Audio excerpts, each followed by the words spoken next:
Chapter 4, Part 2, Tools of the Trade.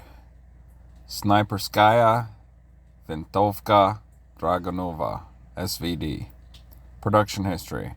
The famous SVD was designed by Evgeny Fedorovich Dragunov in the Soviet Union over the course of several years between 1958 and 1963. The SVD is recognized as being the world's first purpose-built military precision marksman's rifle. The SVD came into general issue in 1963, replacing the venerable Mosin Nagant 1891-30. Description: a semi-automatic rifle fires a 7.62 x 5.4 round fed by a 10-round box magazine, approximately 10 pounds, with the excellent, durable, standard issue 4x power PSO-1 scope. Range accuracy. The SVD fires the 7N1 round, a steel-jacketed projectile with an air pocket, steel core, and a lead knocker in the base for maximum terminal effect. A newer, more accurate lead core 7N14 round consists of a 151 grain projectile which travels at 2,723 feet per second.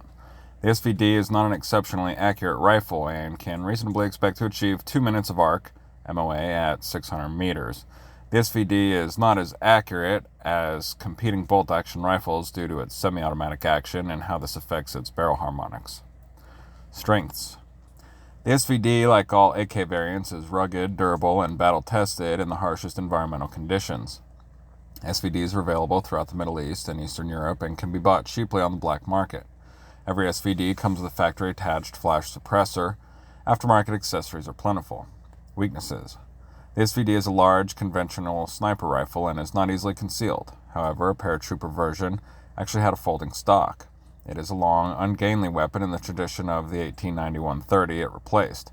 The SVD is not nearly as accurate as bolt-action rifles like the M24 and other such purpose-built sniper rifles. Sniper use. Since 1994, Chechen snipers used the SVD extensively against invading Russian forces. Iraqi guerrilla snipers use the SVD in large numbers against invading American forces since 2003.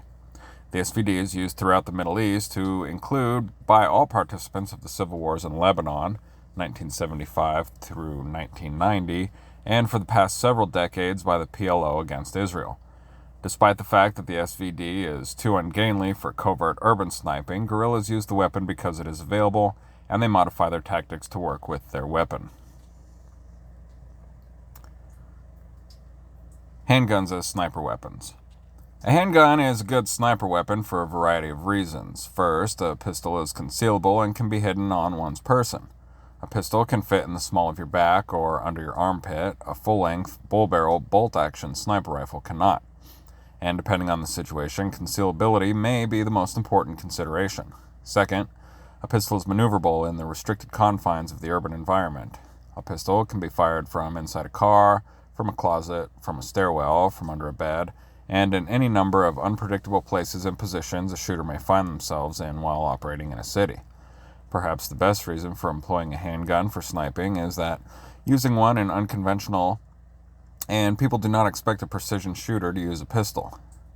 When I first talked to people about using a handgun for sniping, most were skeptical. However, after I explained to them exactly how one could employ a handgun for sniping, I appeared a little less imbalanced, but just slightly so. When people think of a pistol cartridge, they think of some weak, low-velocity round that is accurate out to about 50 meters. But with the production of new pistols and their accompanying cartridges, the old, weak 50-meter pistol round is dead. If we consider that some big-game pistols actually fire a rifle cartridge, using a pistol for sniping becomes less comical. These specialized hunting pistols can actually bring down large game, like deer and elk, at hundreds of meters. A handgun suitable for sniping does not have to be an ungainly specialized weapon.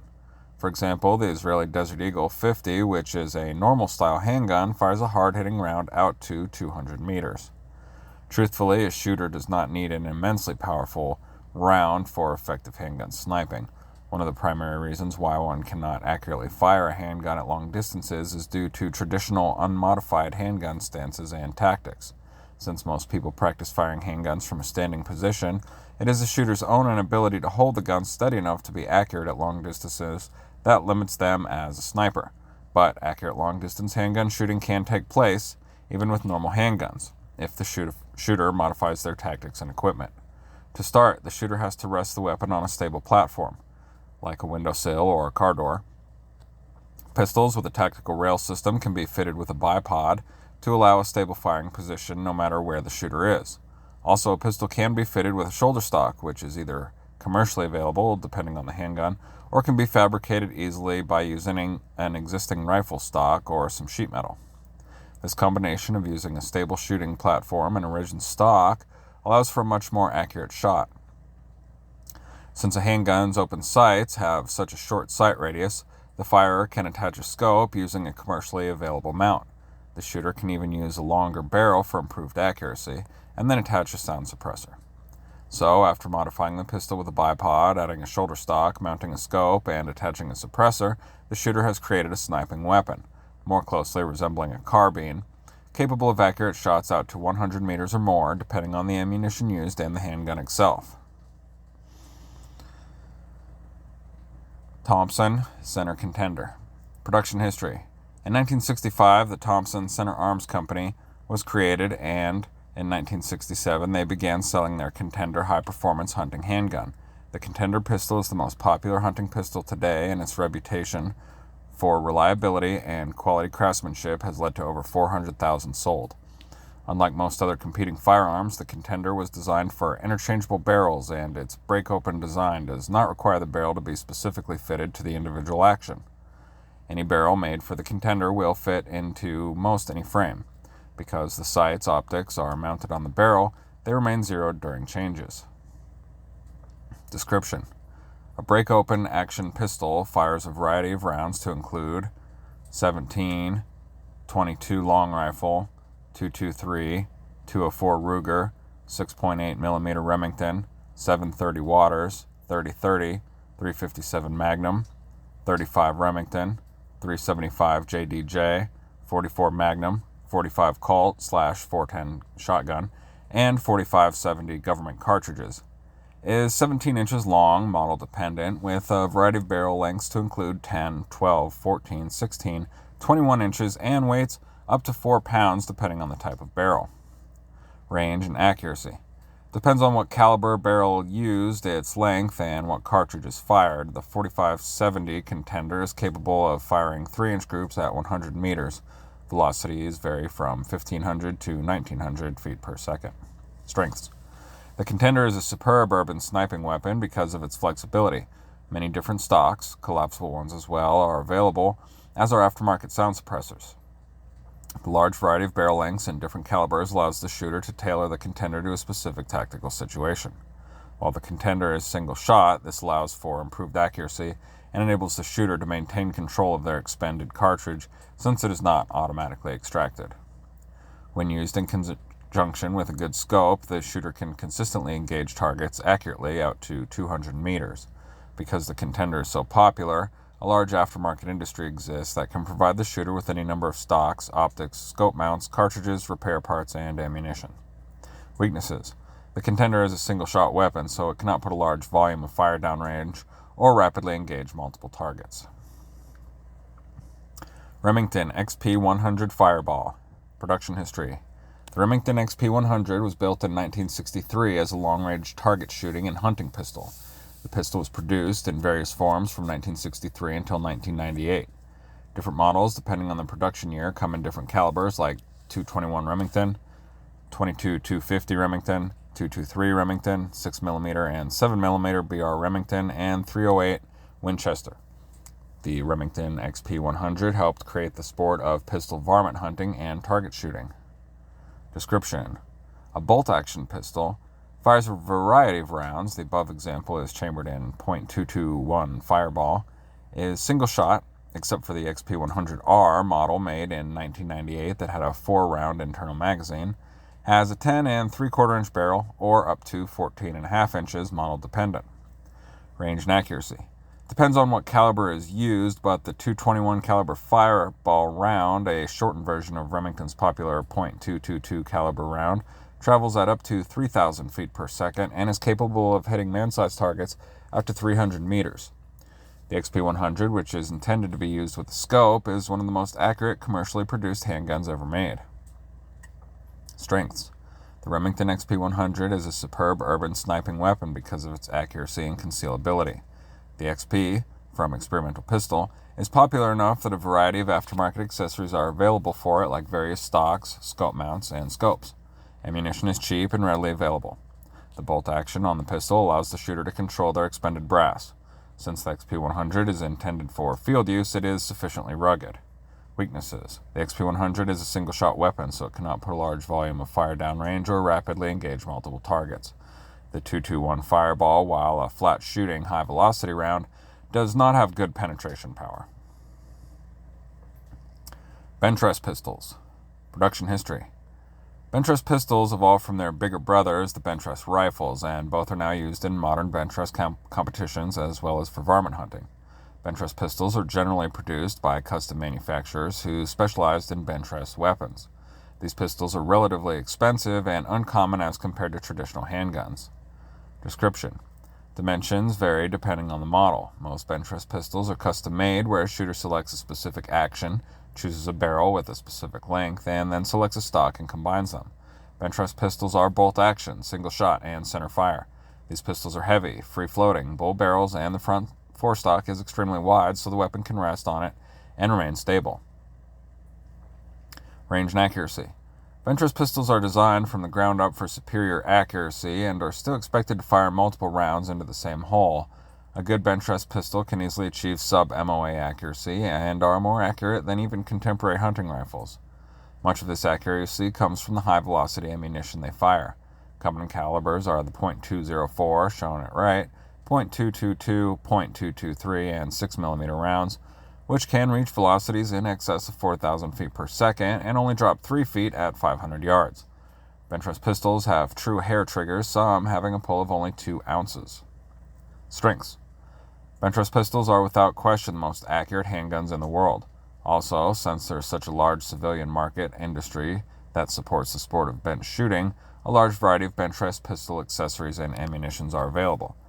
Even though Bentress pistols are large compared to other handguns, they are still much smaller than an assault rifle and are thus easily concealed. Weaknesses. Bentress pistols are designed for overt competition shooting, not tactical combat operations. Since they're bolt-action, single-shot weapons, they cannot be used to rapidly engage multiple targets. Ruger .22 caliber Charger. Production history. Ruger introduced this pistol in 2007. It is a shortened version of their popular 10-22 rifle that has sold so well over the years. Ruger markets the Charger as perfect for long-range target shooting and small-game hunting. Description. A semi-automatic pistol fires a .22 long rifle round, uses Ruger's famous 10-round rotary magazine, is only 19 inches long with a 10-inch barrel, has a laminated wood stock, weighs approximately 3.5 pounds empty, and has a 4-pound trigger pull. Range and accuracy. The Charger is limited by the characteristics of the .22 long rifle round it fires. At 100 meters, the Charger is capable of consistently making headshots on a human. Most shooters would agree that 150 meters is the furthest that a .22 long rifle can be fired and maintain a reasonable accuracy based on drop of the bullet. Ammunition manufacturers like CCI make 32-grain bullets that travel at 1,600 feet per second at the muzzle and over 1,000 feet per second at 100 meters. The Charger comes with a scope base already attached to the receiver in order to easily mount a scope. A Harris bipod mounts easily on the forestock. Strengths. The Charger is a precision shooting tool. Armed with a scope and bipod, the shooter is only limited by the .22 caliber round itself. The weapon is small, light, and eminently concealable. The shooter can rapidly engage multiple targets. The .22 caliber round is inherently quiet with little muzzle blast and is thus easy to suppress. Weaknesses. The only weakness with the Charger is it fires a small, relatively underpowered .22 caliber round. This is not the weapon of choice when having to shoot through urban mediums like windshields and body armor. Smith & Wesson 44 Magnum. Production history. Smith & Wesson's Model 29 44 Magnum revolver, introduced in 1955, was used primarily by hunters for big game. However, after the Model 29 was used in the 1971 movie Dirty Harry with Clint Eastwood, its popularity exploded. A stainless steel version, the Model 629, was introduced in 1978. Description. A double-action revolver, .44 Magnum, Fed 6 rounds from a revolving cylinder, is 12 inches long, model dependent, with several barrel lengths available to include 4, 6, 8, and 10-inch versions, model dependent, weighs up to 4 pounds empty, model dependent. Range and accuracy. Overall very accurate, but depends on what barrel length is used. Because the .44 Magnum revolver was intended for big game hunting, many companies produce excellent scopes and accompanying scope mounts for the weapon. Smaller frame revolvers generally do not have such a selection of optics and mounts to choose from. A .44 Magnum cartridge with a 180 grain soft point bullet can reach velocities of 1,600 feet per second. Big game like deer and bear can be killed out to 150 meters. Beyond 150 meters, it is hard to accurately gauge the drop of the bullet. Strengths.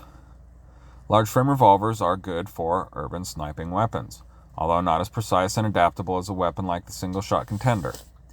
Since revolvers use a cylinder-type magazine, when a round is fired, it stays securely in the chamber so the shooter can maintain positive control of their expended cartridges. Also, some revolvers have non-fluted cylinders so they can fire high-velocity rounds. A revolver is inherently more accurate than a semi-automatic pistol because the action of the revolver does not move when it is fired. Revolvers are more reliable than semi-automatic pistols because they are virtually immune to jamming. Weaknesses. Most revolvers do not have a rail system for mounting accessories like bipods and vertical foregrips in order to enhance accuracy. Few companies manufacture suppressors for revolvers, so they are hard to come by. Because revolvers have a revolving cylinder magazine, they are not as flat as automatic pistols and are a little harder to conceal. Different brands cannot be rapidly interchanged like the Contender or most semi-automatic pistols. Glock pistol system. Production history. Glock is an Austrian company founded in 1963. Glock first introduced its 9mm pistol in the 1980s for the Austrian Army. The Glock was unique in several ways, including its use of lightweight polymers, a high-capacity magazine, 17 rounds, its hammerless design, and integral trigger safety. Today, Glock is one of the most popular handguns in the world because of its simplicity, reliability, and availability in 9mm, 10mm, .357, .380, .40, and .45 calibers. Description. A semi-automatic pistol fires a variety of calibers depending on the model, fed by a double-stack magazine holding anywhere from 10 to 33 rounds, depending on the magazine capacity.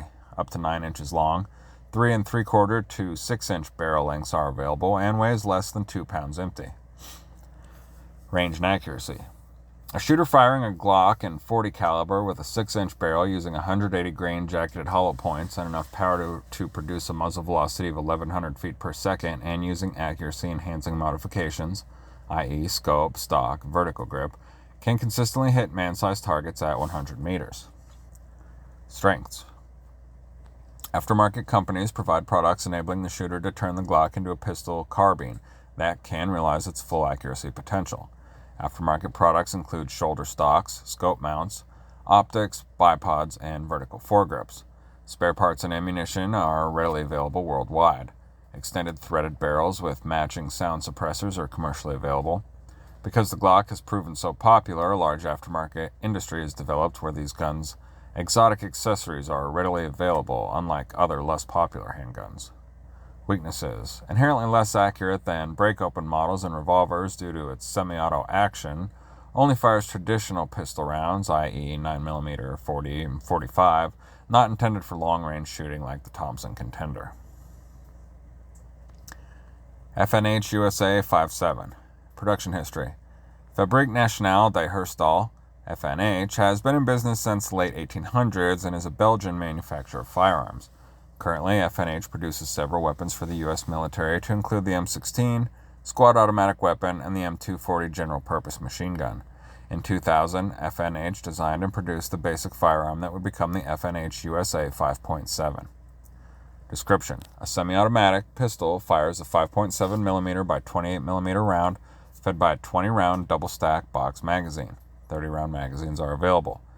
It is slightly over 8 inches long with a 4.8-inch barrel and weighs approximately 1.5 pounds loaded. Range and accuracy.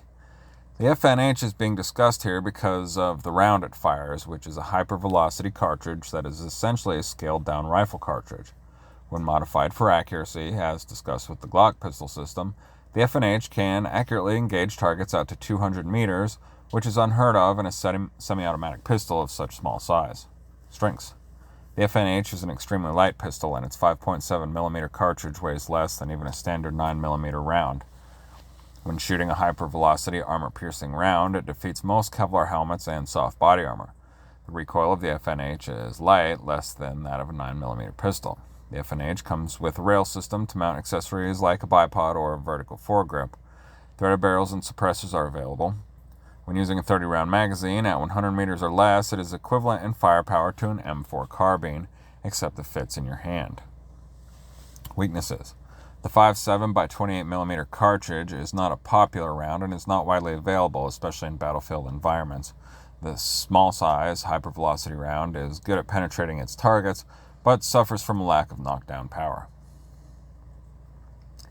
Agent K MP7 Personal Defense Weapon, PDW. Production history.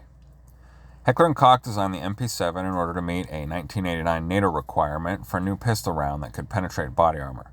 Traditional-sized pistol rounds, like the venerable Luger 9mm round, were recognized as lacking sufficient penetration power on the modern battlefield. The MP7 and its newly designed pistol round are competing with Fabrique Nationale's own 5.7 by 28mm round, as well as their new 5.7 pistol. Description. A semi-automatic pistol fires a 24.7 grain, 4.6 by 30mm round, fed by a 20 or 40 round double-stack box magazine.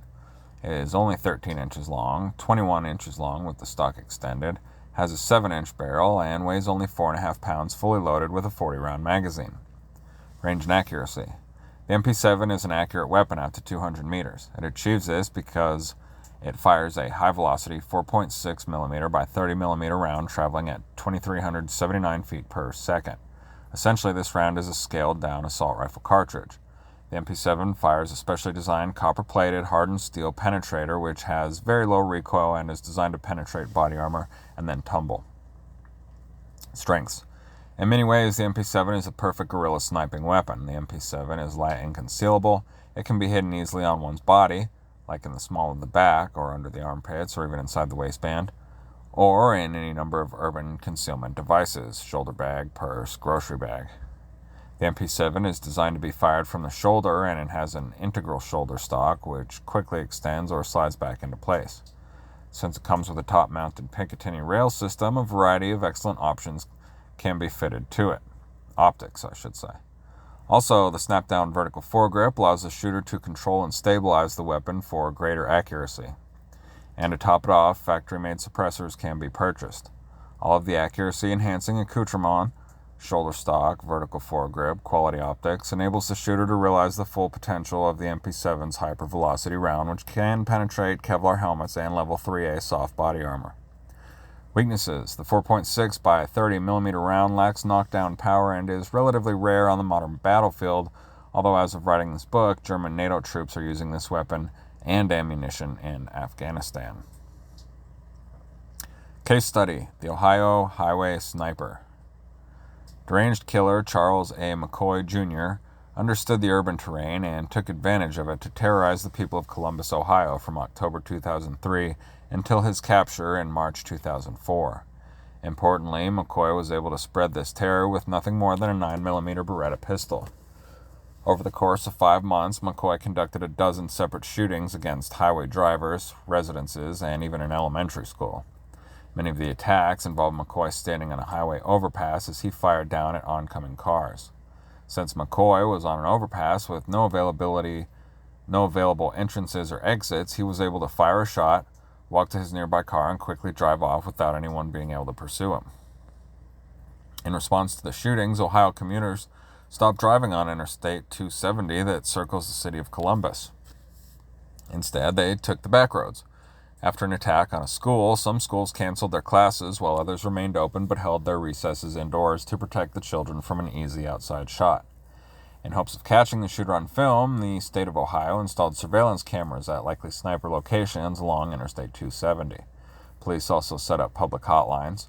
They received thousands of tips and put a $60,000 bounty on the sniper's head. However, since there was no evidence to go on, the shooter could have been any one person out of several 100,000 living in the surrounding areas. The shooter was literally swallowed up by the surrounding population. Eventually, the police got a break when they received a call from a relative of McCoy who identified Charles, suffering from paranoid schizophrenia and office medication, as the probable shooter. Then McCoy's father turned over to police 4 of his son's guns, including 2 Beretta 9mm pistols. After test firing these pistols, the police conclusively linked one of the Berettas to 9 of the shootings, including the murder of Gail Nisley, a 62-year-old woman who was killed as a friend drove her to a doctor's appointment on I-270. Now that the police had a suspect, they involved the community by posting pictures and descriptions of McCoy in newspapers and on the internet. The public exposure brought quick results. McCoy was captured 36 hours later in Las Vegas after an alert citizen, Conrad Malsom, recognized him from a picture and a copy of USA Today. Malsom immediately notified the Sniper Investigation Task Force in Columbus as well as the FBI. The police arrested McCoy peacefully when he returned to the budget suites where he was staying. While McCoy's identity was unknown, he was able to manipulate the urban and human terrain to his advantage and inflict terror throughout a large urban area, armed only with a handgun.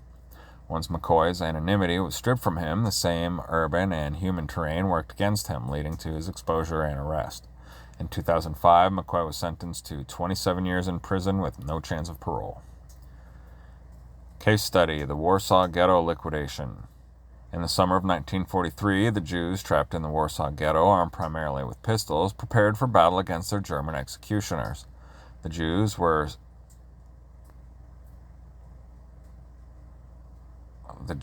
so something due to the Germans' effective system of gun control when Germany's Weimar government enacted the law on firearms and ammunition that required all German citizens to apply for a permit in order to buy a firearm, to purchase ammunition, or to go hunting. From then on, every firearm had to be stamped with a serial number and an identifying mark by the manufacturer so the government could track these weapons. As a result, when the Nazi regime came to power in 1933, they had a complete database listing the owners of all the legally held firearms in the country. Armed with this knowledge, the Nazis were able to remove any legally owned weapons from any strata of society appearing to be a threat to the Reich. Then, further gun control followed when the Nazis issued the Weapons Law of 1938, which stated Jews are prohibited from acquiring, possessing, and carrying firearms and ammunition. As a matter of course, after Germany invaded and occupied Poland in 1939, the new occupying administration dutifully enforced all the racial laws previously instituted in the Reich. From that point on, Poland's Jews were outlawed from buying, owning, or possessing any handgun or rifle, period. Firearms possession was illegal, and any violator would most likely be shot on the spot. Why put Jewish violators in the court systems when they were doomed to perish as a race anyways, as they would be shipped off to work camps or crematoriums? Any one of these options was a death sentence. Even the Jewish police, who were responsible for maintaining law and order behind the walls of the ghetto, were armed only with wooden sticks. As the Warsaw Ghetto Jews prepared for an urban guerrilla war in the spring of 1943, they were confronted with the harsh fact that there were almost no guns available for them. The only weapons the Jews could get through the black market and the Polish underground were a few dozen pistols. Compounding the problem was the fact the Polish resistance was preparing for their own uprising, which finally came in the summer of 1944. However, as the Jews and Poles competed for weapons on the black market, the Polish underground secured the lion's share of these limited valuable commodities. The Poles were unwilling to give up their precious few weapons, like rifles and submachine guns, to the Jews, who clearly had no hope for victory or even survival. Even though the Jews did not want to rely on their absurdly low number of handguns for their survival, they had to. When the German army moved in to liquidate the remaining Jews of the Warsaw Ghetto in April of 1943, they encountered several guerrilla organizations armed almost exclusively with pistols. The most well-known of these resistance groups was the ZOB, Żydowska Organizacja Bojowa, Polish for the Jewish Fighting Organization. The ZOB was armed largely with handguns because it was next to impossible to buy larger weapons, like rifles or submachine guns, on the black market. Because the ZOB fought from the close confines of a dense urban area, they were still effective using handguns. Convicted war criminal SS Brigadier Jürgen Stroop was the commander on the scene responsible for reducing the Warsaw Ghetto. Stroop's task was to clean out the ghetto by forcibly transporting the Jews to Treblinka or slave labor camps. Any resisting Jews were killed outright. However, Stroop's 1,500 well-armed men encountered fierce resistance from Jewish guerrillas. During the initial fighting, Stroop reported, "The Jews responded with grenades and automatic fire armed at our gun crews. The snipers must have been low on ammunition because they made each shot count. They managed to kill 2 of our light artillerymen, anti-aircraft gunners." Armed only with pistols, the Jewish guerrillas denied the Germans access to key areas in the ghetto. Again, Stroop reported, "The second thing that struck me that Thursday was our inability to capture Jews and Poles who had fled to the sewers beneath the ghetto. These catacombs made excellent secret passages and ambush sites, and the Jews thwarted all our efforts to flood them. The few SS men who went underground were met with pistol fire. Smoke candles and the addition of creosote to the water also proved ineffectual. We never did gain control of those sewers." Another Stroop report described the fierce resistance put up by the pistol-wielding Jews. "In most cases, the Jews offered armed resistance before they left the bunkers. We had 2 men wounded. Some of the Jews and bandits fired pistols from both hands. Since we discovered today that on several occasions Jewesses had concealed pistols in their bloomers, every Jew and bandit will from now on be ordered to strip completely and be searched." It took the Germans 28 days to clear out and destroy the Warsaw Ghetto. In the end, the Germans captured only 9 rifles but secured 59 pistols. Stroop was at a loss to explain how his men, armed with anti-aircraft guns, howitzers, armored cars, Mauser sniper rifles, and machine guns, took so long to defeat such a lightly armed enemy composed of starving men, untrained women, and young teenagers. The Jewish guerrillas violated every traditional concept of sniping, but still stalled the Germans for an entire month. To put this feat into perspective, it took the Germans 5 weeks to conquer all of Poland in 1939. It took them 4 weeks to destroy the Warsaw Ghetto, which covered only 4 square kilometers and was inhabited by some 60,000 wretched, terrorized Jews. The Jewish guerrillas were forced by necessity to use the weapons at their disposal, combining handguns with unconventional tactics to exploit the urban terrain to their advantage.